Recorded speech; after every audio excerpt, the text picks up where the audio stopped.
Hello, welcome to the second session of the online workshop. My name is Semee Rhee, and I'm with OSEAN's International Cooperation Division. Today I'll be presenting on international and regional efforts on combating marine litter. First, I'll start off with UNEP's Regional Seas program, particularly focusing on COPSI and NALPAP, and then I'll briefly talk about Sustainable Development Goal 14. Next, I'll move on to the International Maritime Organization's Action Plan on Marine Litter, and then we'll take a look at both G7 and G20's Action Plan, and end the presentation with ASEAN's Framework of Action, Regional Action Plan, and related projects. So let's get right into it. UNEP Regional Seas Program is UNEP's most important regional mechanism for conserving marine and coastal environments. Under the Regional Seas Program, there are 18 Regional Seas Convention and Action Plans. Of the 18, 6 are administered by UNEP as coordinating units. During this presentation, we'll be focusing on 2 of these coordinating units, the East Asian Seas region and the Northwest Pacific region. Coordinating units serve a critical role in implementing region-specific activities that bring multiple stakeholders, including governments, scientific communities, and civil societies together to establish practical solutions that account for regional specificities. The coordinating body on the Seas of East Asia, also known as COPSI, is the decision-making body of the East Asian Seas Action Plan. The East Asian Seas Action Plan was created in April 1981 and revised in 1994 to assess the state of the marine environment by monitoring the effects that marine and land-based activities have on the marine environment, and to develop coordinating measures to successfully implement the action plan.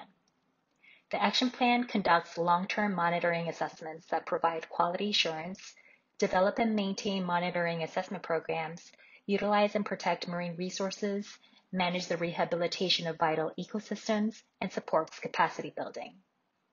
As mentioned before, COPSI oversees the implementation of the East Asian Seas Action Plan.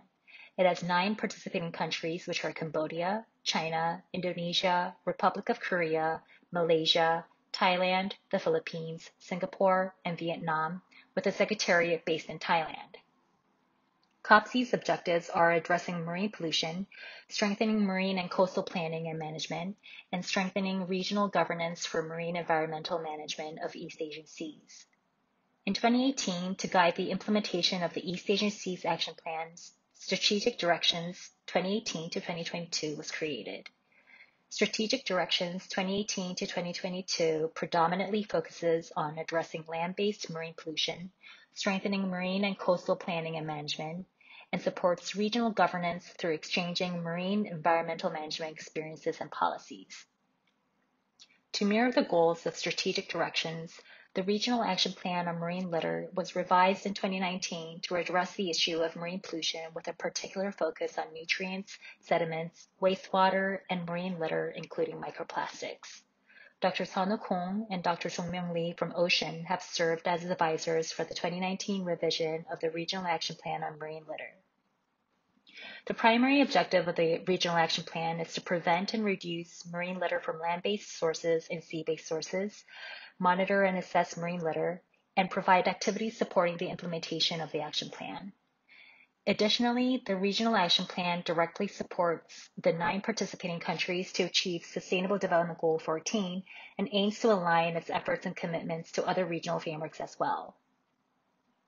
Lastly, COPSI has also implemented a regional marine litter project called Sea Circular with UNEP's Regional Office for Asia and the Pacific, with the support from the government of Sweden. Sea Circular aims to mitigate the negative impacts of land-based plastic leakage into the marine environment by managing plastic at the source and improving the plastic value chain in Southeast Asia. It focuses on the life cycle of plastics by promoting market-based solutions for wasting less plastics, strengthening scientific evidence for decision-making, increasing outreach and consumer awareness campaigns, and enhancing regional networking and knowledge sharing.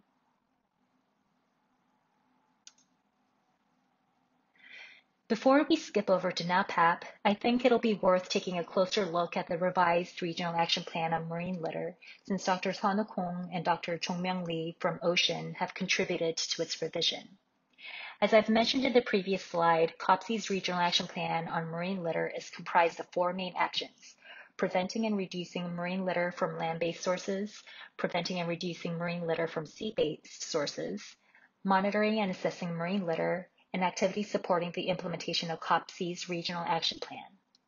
With a particular focus on nutrients, sediments, wastewater, and marine litter, including microplastics, the 2019 revised Regional Action Plan aims to prevent and reduce marine litter from land-based sources by encouraging and assisting the development of legal and economic instruments to manage and prevent marine litter from land-based sources, and to implement integrated waste management. It also aims to identify and remove land-based marine litter by using sound disposal mechanisms.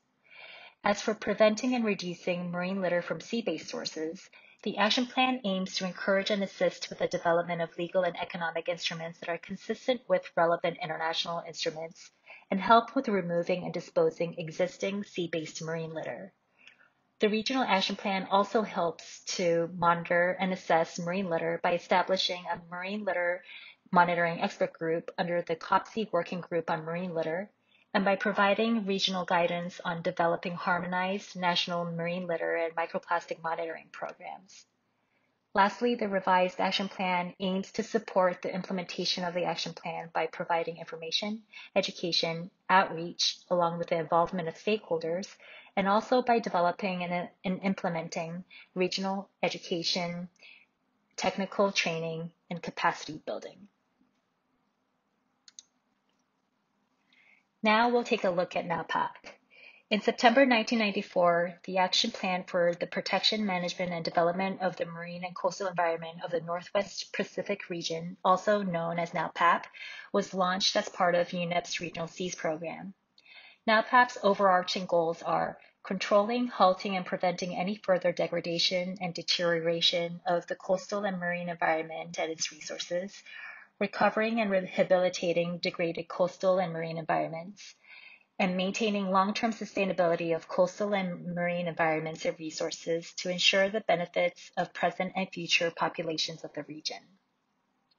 Member states of NAPAP are China, Japan, Republic of Korea, and the Russian Federation. NAPAP's work in monitoring and analyzing the state of the marine and coastal environments are regularly summarized in the Integrated Ecosystem Assessment Reports. Pollution Monitoring Regional Activity Center, or POMRAC, is dedicated to monitoring marine pollutants in atmospheric and riverine sources, along with those in marine and coastal environments. One of POMRAC's key contributions to NAPAP is the publication of the State of the Marine Environment Report. The third upcoming report is expected to provide a holistic assessment of the atmospheric and land-based and sea-based pollution threats to marine and coastal ecosystems in the Northwest Pacific. In response to the growing threats of marine litter in the Northwest Pacific, NAPAP has initiated numerous activities accordingly. This includes data collection, assessments, development of best practices, regional coordination. Since 2006, participating countries of NAPAP have hosted international coastal cleanup campaigns to raise public awareness on marine litter, and with the introduction of NAPAP Regional Action Plan on Marine Litter in 2008, countries have further collaborated to prevent marine litter in marine and coastal environments by monitoring and removing discarded, disposed, and abandoned litter. As an active participant, OSEAN has collaborated with NAPAP for many years by providing expert analyses and recommendations to further improve the action plan. Since 2018, OSEAN has provided guidance and recommendations on revising the current action plan with hopes to better serve the needs and objectives of NAPAP member states. In addition, OSEAN is currently conducting an international perception survey among fishermen with the help of environmental groups in Vietnam, China, and Taiwan to address and assess the problems of ghost fishing by abandoned gill nets and to ultimately compile these surveys into a meaningful database. Lastly, in addition to preventing and reducing land and sea-based pollution, NAPAP is also invested in conserving marine and coastal biodiversity. In June 2018, member states endorsed the NAPAP Medium-Term Strategy 2018 to 2023 to ensure the implementation of sustainable development goals in the Northwest Pacific regions.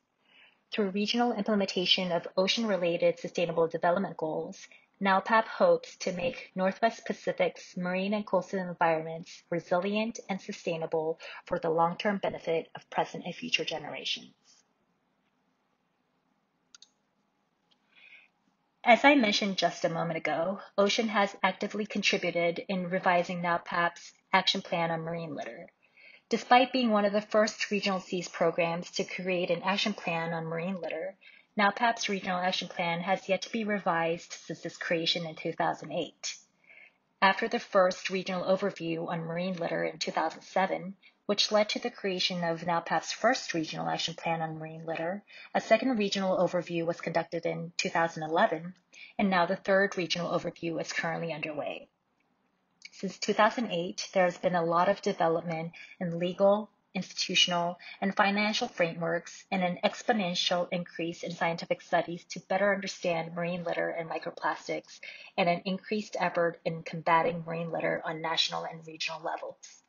To ensure that these developments get reflected in the revised action plan, Dr. Seonwook Hong, Ms. Chong-Soo Lee, Dr. Jong-Myung Lee from OSEAN provided their expertise during the third regional overview as lead authors by implementing various regional action programs, UNEP guidelines, and UNEA resolutions to evaluate the progress of the action plan, to find gaps in knowledge and implementation of the action plan, and to provide recommendations. Some of the recommendations provided by OSEAN during NALPAP's third regional overview of marine litter include the need for studying macro and meso-sized plastics for source and solution-oriented efforts, studying the impact of marine litter in various compartments, activating a web database using a comparable data form, encouraging the participation of citizens and companies, and integrating scientific results and policy measures using science-based management. The biggest difference between the regional action plan created in 2008 and the one currently being revised is the addition of strengthening research, knowledge and awareness raising on marine litter and its impact, and promoting cross-sectoral, cross-national cooperation among stakeholders. Dr. Seonwook Hong, Ms. Chong-Soo Lee, and Dr. Jong-Myung Lee have predominantly contributed to strengthening the research on the impact of marine litter and the need for cross-sectoral cooperation among stakeholders. This third regional overview is in its final editing stage, so it won't be long until we see a second NALPAP regional action plan on marine litter.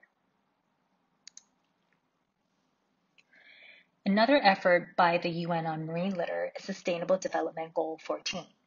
In 2015, the UN declared 17 Sustainable Development Goals, also known as SDGs, to frame global development agendas that will help achieve human prosperity and the protection of our planet by 2030. SDG 14 is to conserve and sustainably use the oceans, seas, and marine resources for sustainable development. Under SDG 14, Target 14.1 aims to prevent and significantly reduce marine pollution of all kinds, in particular from land-based activities, including marine debris and nutrient pollution by 2025. As an indicator to track the progress achievement of Target 14.1, an index of coastal eutrophication and plastic debris density is used, and the data on plastic debris are collected through the activities of the regional seas programs.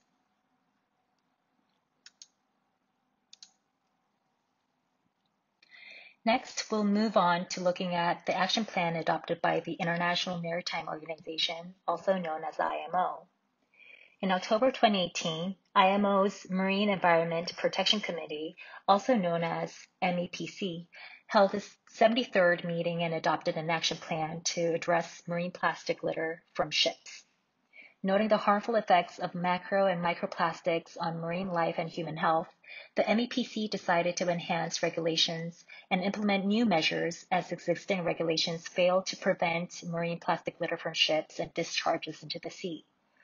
Under the action plan, specific outcomes and actions needed to achieve these outcomes are identified with appropriate measures that complement the targets set out by the 2030 Agenda on SDG 14.